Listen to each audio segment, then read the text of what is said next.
Við erum komin með frábæran viðmælanda hér í okkar þættinu, bara Ásgerður Þorleifsdóttir, formaður Héraðssamband Vestfirðinga, HSVF, situr á Ísafirði, ef ég kannast við bakgrunnin rétt þá ertu væntanlega í stjórnlýðshúsinu á Ísafirði, já, þannig maður hefur nú átt ófáar stundir þannig.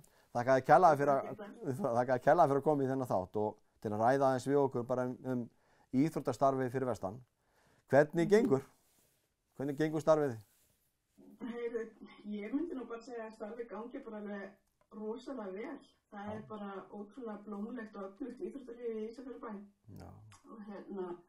Og loksins náttúrulega bara allt komið á skrið eftir COVID og allir flokkar og allar deildir á fullu. Já. Og þetta er náttúrulega ótrúlega lítið bæjarfélag, þetta er lítið samband, héraðssamband, þannig séð, en það er ótrúlega mikið af íþróttagreinum og ótrúlega mikið í boði fyrir ekki stærri hópa börnum. Já.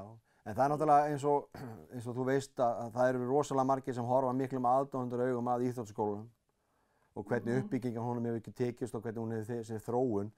Gengur hún ennþá eins vel og skýrslu gáðu til kynna hérna fyrir 2 árum síðan?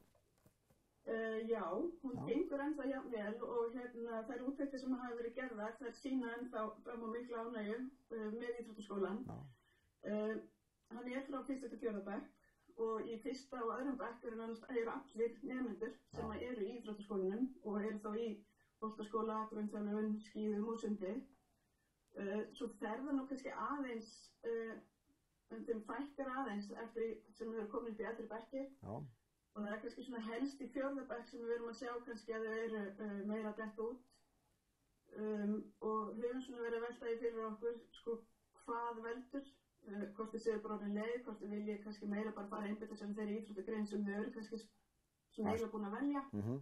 Og það hefur verið svona ákall allavega frá einni deild innan íþróttaskólans að skoða það, að hafa hann bara í 1. til 3. bekk. Og það er alveg eitthvað sem við erum alveg tilbúin til að skoða. Og en starfið gengur mjög vel og við hefum alltaf lagt líka mikið áherslu á það að ná að hafa starfsemi líka í litlu hinum byggðarkjörnunum, Suðureyri, Flateyri, Þingeyri og það er náttúrulega veltur alltaf á mannskap. Jú. Finnst þið það vera áskorun að finna mannskap, að finna þjálfara og annað? Já. Algjörlega, klárlega og þess vegna það var nú eitt af þeim út frá þessari áskorun þá fór HSVF í samstarfi við Menntaskólann Ísafjarðar þar sem er starfrækt afreksbraut og þar voru svona þjálfarafræði þar sem yfirþjálfari íþróttaskólans var með kennslu og er í rauninni að þjálfa þjálfara. Vel gert. Og þá er liður í því að vera aðstoðarþjálfarar inn í íþróttaskólanum. En já, það er klárlega vandamál vegna þess að íþróttaskólinn er á vinnutíma. Já. En þjálfarar eru yfirleitt í annarri vinnu og eru tilbúin til að þjálfa eftir þá vinnu. Jú, það þekkjum við alveg. Þetta er svona hobby og oft á minni kjörnum, en þetta er svona hjartað í bæjarfélagum og ég múið að segja sammála því að íþrótta- og æskulistarf og tónlistarskólinn sérstaklega á Ísafirði er náttúrulega svona hjartað og kjarnin í starfsemi barna og ungmenna. Algjörlega. Algjörlega eins og ég sagði áðan, það er alveg ótrúlegt hvað er fjölbreytt íþróttalíf hérna. Og náttúrulega eins og segir, því eru 2 tónlistarskólar og það er ótrúlega öflugt starfina sem kemur á börnum og ungmennum. Og í svona litlu sveitafélagi að það sé meistaraflokkur karla og kvenna í körfubolta, það er meistaraflokkur í handbolta, það er meistaraflokkur í blaki, fótboltinn og bara allar þessar greinar, svona skíðaganga, bretti, og sjósportið er mjög stórt á landsvísu. Sjósportið og við náttúrulega höfum ekki lengur sundelt en það er alveg rosalega öflug sundeltið náttúrulega í Bolungarvík. Já, og svo náttúrulega skíðin og það náttúrulega, og skíðin náttúrulega mjög stór núna og sérstaklega eftir að skíðin, sérstaklega nú þegar það byrja að snjóa loksins aftur, eftir mörg ár sem var eiginlega hálf snjólaust fyrir vestan. Já, akkurat. Þú átt að fara á gönguskíði. Já, reyndar og ég veit að og ég veit að þú ert mjög framalega það líka, dugleg á fjöllum. En ef ég má bara spyrja, hvaða áskorun heldur að verði svona fyrir starfið fyrir vestan svona næstu árum? Sko, það er náttúrulega stóra áskorun náttúrulega núna er náttúrulega fjármögnun. Íþróttafélögin þau koma ekki vel undan COVID, það er bara eins og alls þar annars staðar. Við erum náttúrulega líka að berjast við alveg, þú veist, bara fást við alveg ótrúlega dýran ferðakostnað. Þetta er náttúrulega bara rosalega dýrt. Og hækkar bara. og hækkar.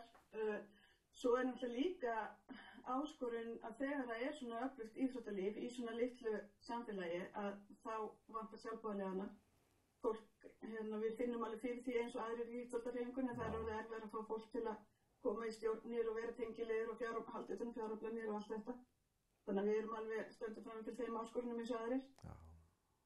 Svo það líka kannski svona það sem við í HSV höfum verið svolítið að reyna að skoða og sækja styrk í að það að skoða börn af erlendum uppruna. Það náttúrulega mjög mikið af börnum af erlendum uppruna á Ísafirði. Akkurat. Og þau eru mjög dugleg, þau eru skráð í íþróttaskólann og stunda íþróttastarf þar, en þau detta svolítið út þegar íþróttaskólanum lýkur.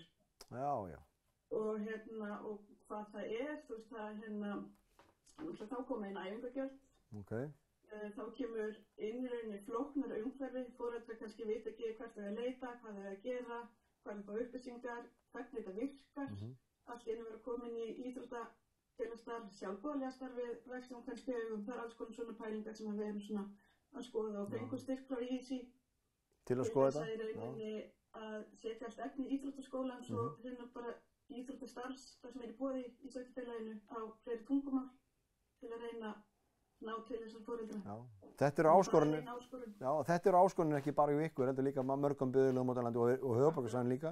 Og ég veit að til dæmis að það eru stór félög í Reykjavík sem hafa horft til íþróttaskólans hjá HSV og byggt að þeim formáti og einnig að þetta nálgast ákveðin hverfi á höfuðborgarsvæðinu sem eru með þéttskipaða bekkjum af erlendum uppruna.